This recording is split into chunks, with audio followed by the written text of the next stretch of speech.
મહારાજને રાજમાં બોલાવવાનું કારણ? હા પંડિતજી.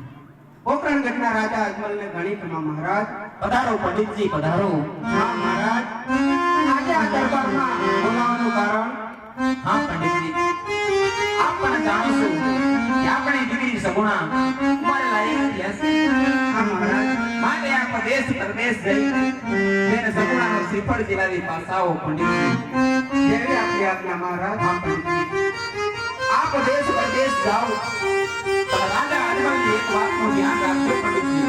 કઈ વાત મહારાજા? અરે પંડિતજી, આપ દેશ જઈજો પરદેશ જઈજો પણ પિંગલગઢ નો જાતા પંડિતજી. હા મહારાજ, પિંગલગઢ ના જવાનું કોઈ કારણ? હા પંડિતજી, પિંગલગઢના રાજા પટિયાર સાથે મારે 20 વર્ષના વેરા થયેલા જાય છે. હા મહારાજ, માટે વેરીને ઘીરે શ્રીફળ નો જીલાવતા. જેવી આપની આજ્ઞા